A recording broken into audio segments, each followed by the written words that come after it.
Jorge, com relação à desigualdade social e democracia, é clássica essa questão de que alguns países ele não pode ter uma democracia quando o nível de pobreza e desigualdade é muito elevado, né?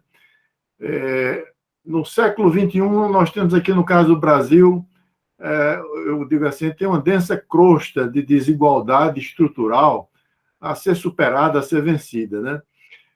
Na sua visão, para o Instituto que está iniciando agora, que tipo de caminho a gente deve percorrer para tentar compreender e propor políticas de superação da desigualdade? Eu acho que a gente deveria mobilizar forças, especialmente a partir da sociedade civil, para definir uma pauta de estudos e pesquisas que redundem em formulações de política para abordar a questão da desigualdade num ângulo diferente do que até agora foi observado. Existem muitos estudos, abundantes estudos, sobre a relação entre desigualdade e educação, desigualdade e segmentação do mercado de trabalho, enfim, porque a desigualdade tem muitas causas, como nós sabemos. O problema é que esses estudos não se materializaram em políticas públicas. Eu acho que a gente deveria olhar para as informações que já existem, que são abundantes, para identificar que políticas públicas poderiam ser concebidas para enfrentar de forma sistemática, estruturante e permanente a questão das desigualdades. Como você sabe, o Brasil é um país que tem uma desigualdade extremamente acentuada, quase 1% da população apropria-se de quase 50% da renda, segundo o relatório aí do Credit Suisse, que usou um banco de dados internacionais sobre desigualdade de renda. E a gente discute esse assunto, mas quando você vai ver, tem muita deficiência. A primeira deficiência, por exemplo, está na área de acesso a serviços públicos, especialmente a educação, porque a educação explica, segundo vários estudos, 40% da diferença de renda. Mas tem associações também entre desigualdade e segmentação do mercado de trabalho, por exemplo, no setor público. O setor público tem um mercado de trabalho muito restrito, cheio de privilégios, cheio de configurações que tornam o trabalhador brasileiro no serviço público muito diferenciado do trabalhador comum.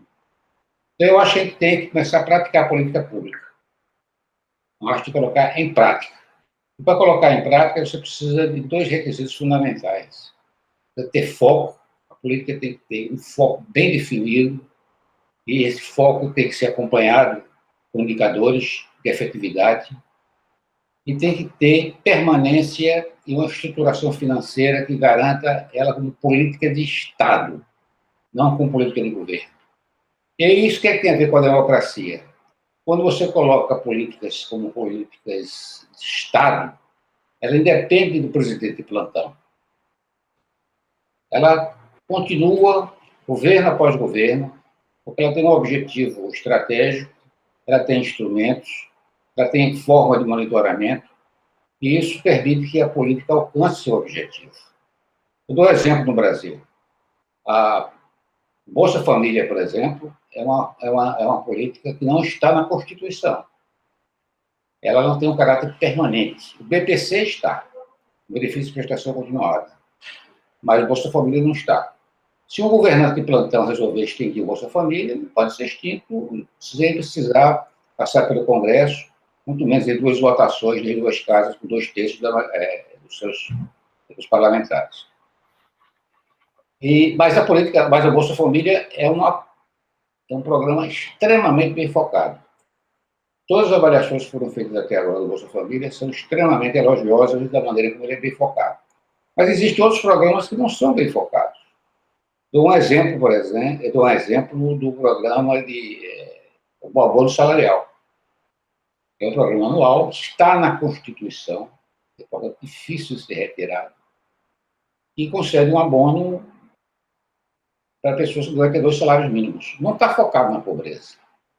Então, se a gente tivesse que, por exemplo, rever a política pública brasileira, a política social pública brasileira, você teria que extinguir alguns programas, fundir outros, estruturá-los para torná-las permanentes e garantir fontes de financiamento também seguras e perpétuas, né? Obviamente, perpétuas não significa que daqui a 100 anos o Congresso Nacional não queira modificá-las, mas que dê a ele um caráter que não depende do governante de plantão. Então, eu acho que a gente tem muito conhecimento já sobre a matéria. O que a gente precisa agora é definir políticas que atendam aos resultados desses estudos. Um deles, por exemplo, muito importante, é a questão da educação. Nós temos que o educacional brasileiro é muito precário, infelizmente, houve avanços aqui e acolá. O Ceará e Sobral no ensino fundamental, Pernambuco com alguma experiência no ensino médio, outros estados com experiência do Espírito Santo também. Mas quando você não tem uma coisa sistemática, abrangente, e você tem um problema básico na educação fundamental, né? Na formação desde a creche, o ensino fundamental, tem um gargalo seríssimo no ensino técnico, apesar da disseminação de institutos federais de educação, institutos federais de educação, e você tem no ensino superior algumas distorções muito significativas que têm a ver com recursos que são alocados para profissões, certas profissões que não estão muito e que o mercado de trabalho não acolhe com muita facilidade, e tem deficiências em outras, tá certo? Eu vou usar nada contra os filósofos, tá certo? Você forma filósofos, meu filho inclusive é filósofo, né? Mas você deixa de formar, por exemplo, gente na área de TI. Filósofo só vai encontrar provavelmente, a não ser que seja excepcionalmente bem dotado, uma ocupação como professor. Enquanto que o cara de TI tem uma pluralidade de atividades que ele pode inserir a sua habilidade, a sua competência. Então, eu acho que a gente precisa usar o estoque de conhecimento, propor políticas públicas, colocar essas políticas públicas na pauta dos candidatos a prefeito, governador, presidente, colocar isso na cabeça dos parlamentares, dos senadores, dos deputados, pressionar e fundamentar. Eu acho que mais do que estudar mais, eu acho que, além de estudar mais, a gente precisa trazer o que já existe de conhecimento e colocá-lo na forma de instrumento de transformação. Porque o conhecimento é para transformar, o conhecimento é para mudar, o conhecimento é para revolucionar. Então, eu acho que a gente tem que utilizar o que já existe, dar foco, dar garantia de financiamento, dar garantia de permanência e usar os mecanismos democráticos da sociedade civil para poder com que essas políticas sejam implementadas. Obviamente, e crescimento econômico ajuda a reduzir a pobreza, mas a gente sabe que o crescimento econômico não reduz desigualdade, e política de desigualdade de renda depende muito da matriz ideológica do governante, né, do governo, etc. Política mais redistributiva, menos distributiva, depende muito de decisões de governo, claro, mas a gente tem que ter menos discurso e ter mais ação. Perfeito. Veja, eu queria completar um pouco o que falou o Jorge, destacando 2 pontos. Primeiro, ele chamou a atenção da educação como um fator importante de desigualdade. Mas, na verdade, eu quero pontuar melhor dizendo, o Brasil tem um nível educacional relativamente baixo, comparado com as nações, digamos, da OCDE. A nota do PISA do Brasil está lá embaixo, mais baixo. Agora, a fonte da desigualdade não é essa. A fonte da desigualdade é que, dentro dessa nota baixa do PISA, existe uma profunda desigualdade entre as escolas públicas e escolas particulares.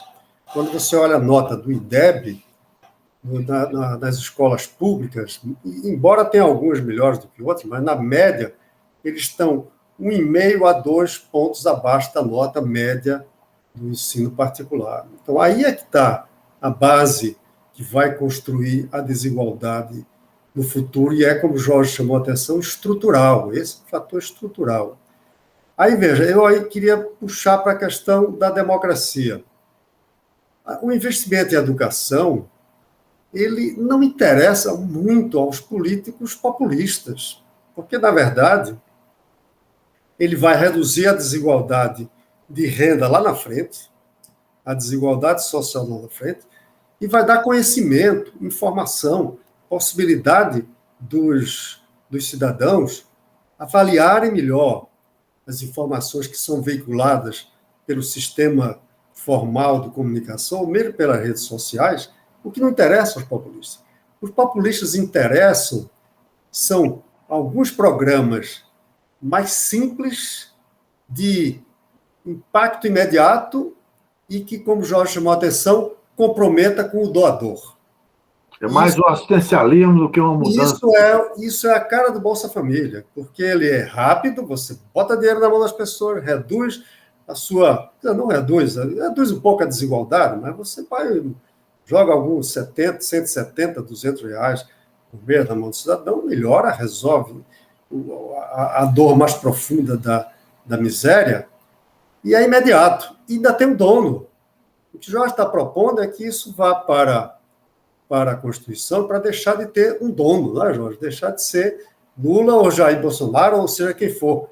Agora, eu acho até, viu, Jorge, que ninguém acabará nunca com Bolsa Família, porque ele tem sempre esse viés populista, popular. Lembre que na eleição passada, cada um dizia que ia dar mais. Eu vou aumentar, eu vou botar mais gente, não é? Na verdade, é bom que isso vá para a Constituição, como você defende, pelo fato de tirar a paternidade. Então, e ninguém ficar dizendo eu vou dar mais ou eu vou dar menos. Então, eu acho que o que é importante, que está na fala de Jorge, é essa diferença entre a desigualdade estrutural. Claro, a pobreza é estrutural também, mas eu acho que quero dizer o seguinte, o que vai acabar a pobreza, na verdade, não é a distribuição a transferência de renda. A transferência de renda minimiza, não é, a pobreza, minimiza o sofrimento da pobreza, digamos assim. O que vai, digamos, acabar com a pobreza, e principalmente com a desigualdade, são os investimentos nesses componentes chamados assim, de ativos sociais, que o Jorge chamou a atenção, que é a educação, e eu destacaria um outro, que é muito importante, que hoje é um componente forte de desigualdade social, e que não é renda, que é o saneamento. A gente tem no Brasil hoje apenas 50% dos domicílios brasileiros tem esgoto sanitário. Isso significa que 50% está jogado em cima da lama, ou de formas muito, muito deficientes, né, de escoamento dos efluentes domiciliares. Só 30% dos domicílios não tem água encanada, e alguns que nos 70 que tem, boa parte a água não chega todo dia.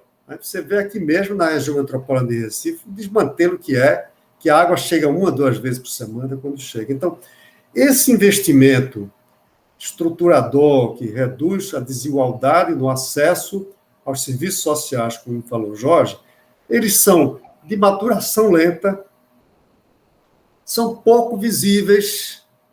Então, os populistas não gostam muito, são muito mais caros também, não é? Se a gente gasta o quê, sei lá, 40, 50 bilhões por ano por Bolsa Família, no funcionamento precisa de 700 bilhões. Então, são mais caros, amadurecem lentamente o resultado e são pouco visíveis. Então, o cidadão não briga muito por isso e o populista prefere aquele que é rápido, barato, embora ele seja necessário, ele termina sendo uma coisa que não ajuda na democracia. Eu acho que esse é um componente importante. Ajuda, talvez, a reprodução da desigualdade. A reprodução da desigualdade, exatamente, e a reprodução de um sistema político viciado em que os mitos, né, dos populistas terminam se consolidando no poder graças à carência social, graças às necessidades sociais que são, digamos, atendidas com transferência de renda, com resultado imediato, mas sem ser estruturador de mudança, né, para usar a expressão que Jorge definiu. Então, eu acho que para um trabalho do Instituto, a gente poderia fazer, inclusive, uma investigação nesses dois viéses, o componente mais desses programas sociais mais imediatos, que tem um certo componente de assistência social, e aqueles mais estruturadores, que, mesmo que não seja muito visível, ele prepara o futuro. E aí tem essa coisa que tem sido chamada a atenção. a população briga por saúde. Saúde está na lista de prioridades. Mas antes da saúde vem o saneamento. A OMS tem um dado segundo o qual R$ 1 investido em saneamento reduz 4 em despesas com saúde. Porque não é saúde, na verdade, é tratamento da doença. Enquanto que o saneamento é saúde, é reduzir os casos de doença. Né? Então, eu acho que a gente podia avançar nessas duas frentes de reflexão, até para fazer um nexo entre as duas. Perfeito. Jorge, tem mais alguma coisa a acrescentar? Eu gostaria de chamar a atenção para um princípio fundamental de qualquer política para reduzir a desigualdade, que é o princípio da igualdade de oportunidades. Exatamente. É central em qualquer política. Olha, por causa da educação, o exemplo que o Sérgio deu, de educação pública e educação privada. Você tem que melhorar a qualidade da educação pública para se nivelar a educação privada. Tem que dar ao cara que está na escola pública a mesma oportunidade de se dar ao cara que está na escola privada. O acesso a serviços públicos de qualidade, aí é saúde, educação, assistência social, tem que se pautar por esse princípio. E as políticas públicas têm que procurar exercitar e colocar em prática esse princípio. Ele é fundamental. Então, e a gente não consegue fazer isso. Olha o sistema educacional. Olha o sistema de educação profissional. Olha o sistema de ensino superior. Olhe a forma como está estruturado o mercado de trabalho. Não há igualdade de oportunidades. Claro que você não tem igualdade de oportunidades em termos absolutos e, vamos dizer assim, idílicos. Né? Eu não estou falando de igualdade de resultado. As pessoas são diferentes, os resultados são diferentes. Mas todo cidadão tem o direito, numa sociedade democrática, que abre possibilidades para todos, de dar a cada um uma alternativa de procurar seu caminho. E a diferença se estabelece por atributos pessoais, familiares, mas a sociedade e o Estado deram a ele uma oportunidade, que ele pode aproveitar ou não. Então, esse é um processo basilar. Qualquer política de redução da desigualdade tem que ter essa característica. A outra questão, que é um princípio importante também, tem a ver com as políticas de transferências de renda. O Bolsa Família tem essa característica. Pode ser aperfeiçoada, claramente. É que você não pode ter política de transferência de renda incondicionais. Você tem que ter política de rendas condicionadas. Porque você não pode simplesmente acostumar a população a receber dinheiro do Estado e quem recebe não ter incentivo para fazer alguma coisa diferente, sair do Estado em que se encontra. Então, você tem que procurar emprego, você tem que procurar ganhar mais educação, mais escolaridade, você tem que ganhar alguma habilidade, alguma competência, porque senão você transforma a política de renda numa acomodação. E a política social tem que ter essa característica. Então, existem várias categorias de políticas sociais. Existem as políticas de combate à pobreza diretamente, existem as políticas de transferência de renda, existem as políticas de saúde, as políticas educacionais, as políticas de saneamento. Por exemplo, a mortalidade infantil caiu muito no Brasil, mas bateu aonde? Bateu no saneamento. Não caiu mais porque, para cair mais, você precisa ter saneamento adequado. Saneamento é o quê? É vetor de mortalidade infantil alta e de doenças infecciosas de caráter, às vezes, fatal. Então, você precisa entrar... Veja o caso do saneamento. Depois de muitos anos, mais da metade da população tem que ter acesso a... Porque saneamento, o quê?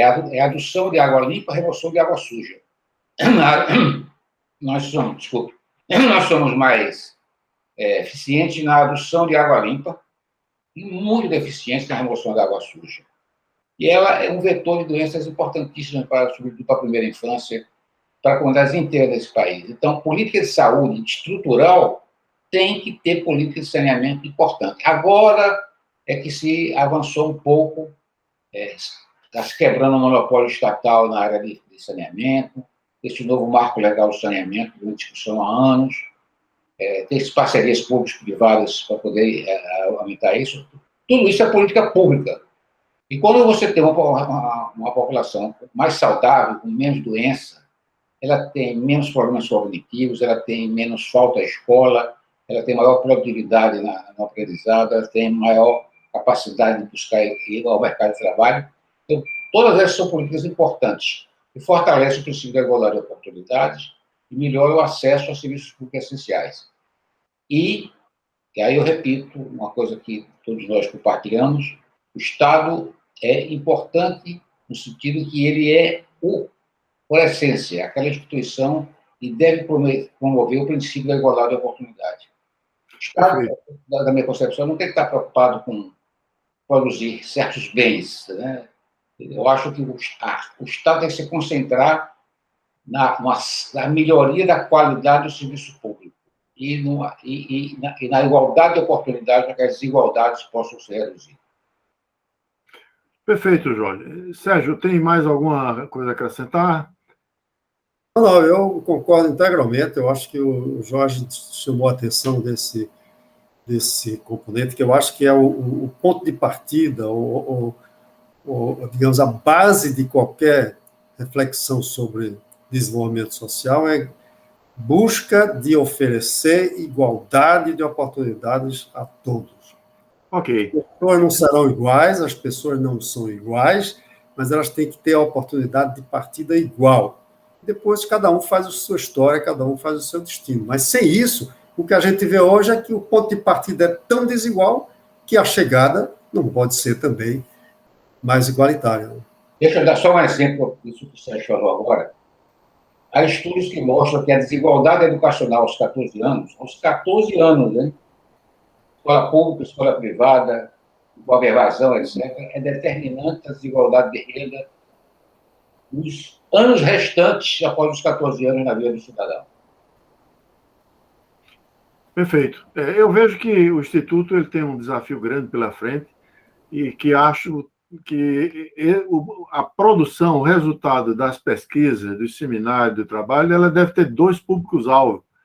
Primeiro, a classe política, né? Você tentar influenciar como uma espécie de um think tank, um produtor de políticas públicas, mas eu vejo também como muito importante essa comunicação com a sociedade civil organizada, para não ficar apenas na expectativa de que o processo decisório venha de cima para baixo.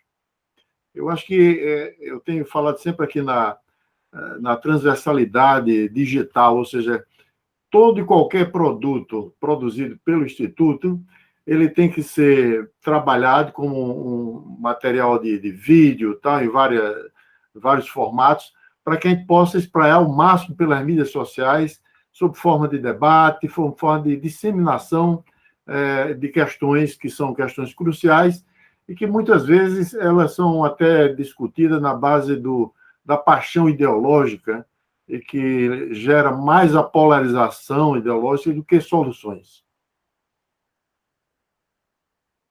De acordo, João. Eu acho que a gente tem que pautar a ação do Instituto, a linha de ação, exatamente do fortalecimento de políticas públicas, e há vários mecanismos para isso. A sociedade civil tem várias instituições que podem fazer isso.